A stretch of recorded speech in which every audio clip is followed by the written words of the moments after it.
Faire la mode avec des pièces uniques, créatives et durables, une obsession de l'enfance devenue réalité pour Ornella Djoukoui. Bonsoir. Bonsoir. Vous êtes styliste et fondatrice de la maison Crosskel.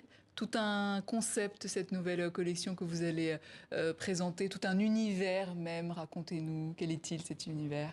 Alors, déjà l'univers de Crosskel, c'est vraiment de partir de l'intérieur. Donc toujours partir d'une démarche introspective autour de l'identité, autour de la mémoire, autour des terreurs intérieures et de cet intérieur-là de raconter des choses autour de la mode, de qui on est.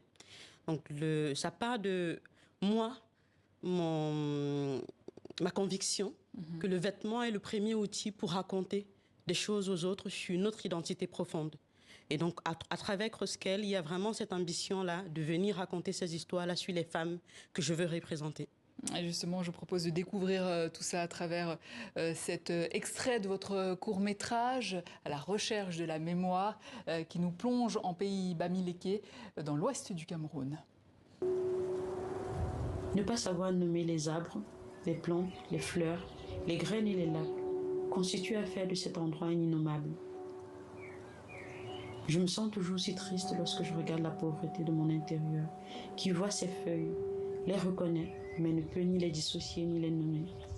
Quel est ce chez-moi à la fois si familier et si innommable?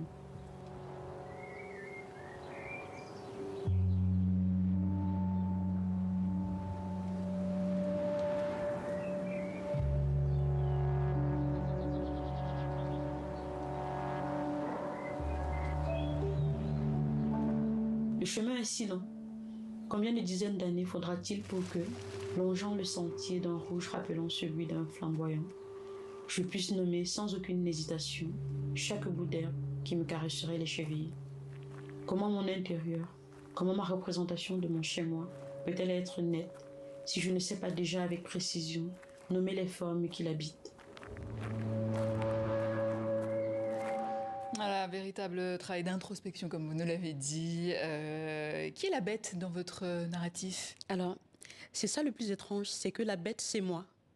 L'idée, c'est de dire que lorsqu'on ose affronter cette terreur intérieure, ces zones dans lesquelles on n'a pas le courage d'aller, on se rend compte qu'on peut retrouver des souvenirs douloureux, mais des souvenirs également qui nous réconcilient avec notre propre identité. La bête, l'innommable, la personne sans visage, pour moi, en tout cas, c'était moi. C'était moi qui m'étais oublié, qui avait oublié l'endroit d'où je venais, qui avait oublié qui j'avais été, qui avait oublié les doux souvenirs de mon enfance, parce que j'étais dans cette quête perpétuelle de l'avoir plutôt que de l'être. Et en fait, retrouver la bête, c'est se souvenir, au-delà de la crainte de ne pas y arriver, au-delà de la crainte de ne pas être assez bien, assez expressive, assez déterminée, de retrouver l'enfant, de retrouver le rêve. Et pour retrouver l'enfant, il faut affronter les peurs et les laisser partir. Alors, il y a ce symbolisme aussi du triangle qu'on voit dans votre court-métrage. Quel est-il? Alors, ça part d'une idée fondamentale. C'est le fait qu'on traverse 4 cycles au cours de notre vie de manière permanente. Le cycle d'apprentissage, on apprend. Le cycle d'enseignement, on enseigne, on donne aux autres. Le repli sur soi, donc on rentre en introspection, on se replie sur soi-même. Et le chemin vers les autres, on repart vers les autres pour se lier. Le triangle, c'est la liaison. C'est de dire, je me suis replié, j'ai fait mon introspection et ensuite je me lie aux autres parce que j'ai besoin des autres. Et évidemment, la coiffure n'est pas anodine dans ce que vous voyez. Elles ont toutes les trois la même coiffure, mais il s'agit quand même de mode. Il s'agit de mode. Hein, justement, vous êtes autodidacte, c'est-à-dire exactement comment vous êtes entré en contact avec la couture, l'univers de la couture. Alors, j'ai commencé à dessiner ou à m'exprimer de manière artistique très jeune, vraiment depuis mes 6-7 ans, d'une manière assez banale au final. J'avais une mère qui était très rêveuse, très poétique, donc elle m'a initiée très tôt à la lecture, à l'écriture. J'ai fait de la poésie et je dessinais. Je dessinais très naturellement. Donc, je dessinais des collections très très jeunes, j'en dessinais déjà, mais ce n'était pas forcément une voie envisageable, une voie concrète.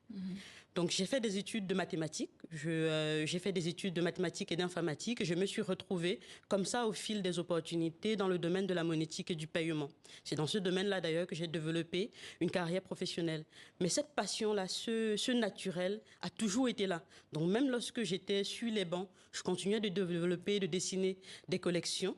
Et lorsque j'ai eu l'opportunité, quand j'ai démarré ma carrière professionnelle, j'ai lancé en même temps Crosscal. En 2014, En donc 2014. l'aboutissement d'une histoire d'amour. Exactement. Depuis toujours. Alors votre spécialité, c'est la teinture artisanale, mais pas seulement. Exactement. Donc, l'idée, c'est vraiment d'aller s'ancrer sur le continent, donc de puiser dans les savoir-faire du terroir, donc du continent.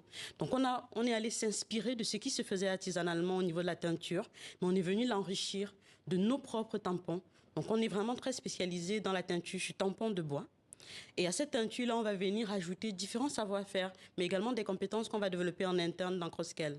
Notamment, on va beaucoup travailler sur le tressage, donc le fait de former des bandes comme ça et de les tisser pour faire des formes ou bien pour raconter des silhouettes un peu différentes. On va travailler sur la broderie également et on va travailler sur le PLage ou bien sur différentes autres techniques. Réalisé au Cameroun, donc, et conçu en France, qu'est-ce que ça veut dire? Alors, je vis en France. Je vis en France depuis plus d'une dizaine d'années maintenant. Donc, je suis une femme du monde en quelque sorte. Je voulais des collections qui, bien qu'elles sortent du continent, qu'elles puissent s'adapter à la femme que je suis actuellement, donc à la femme contemporaine, à la femme libre, à la femme qui a une façon de voir le monde. Donc les collections sont dessinées, conçues ici, avec dans l'idée justement d'investir les saisons comme des saisons automne-hiver, qui sont des saisons très peu habitées par les créateurs africains, mais également d'investir les autres saisons. L'été, c'est naturel. Le printemps, ça va de soi. Mais l'automne et l'hiver, je voulais les investir. Je voulais investir complètement la vie d'une femme parisienne, d'une femme occidentale, d'une femme du monde, qui est une femme comme moi. Alors, Crosscal, ce sont aussi des valeurs qui sont importantes pour vous. Quelles sont-elles? Alors, le plus étonnant, le plus fondamental pour moi, ça va être mon équipe. J'ai mis un temps assez fou, je dirais presque une dizaine d'années, à construire un noyau solide.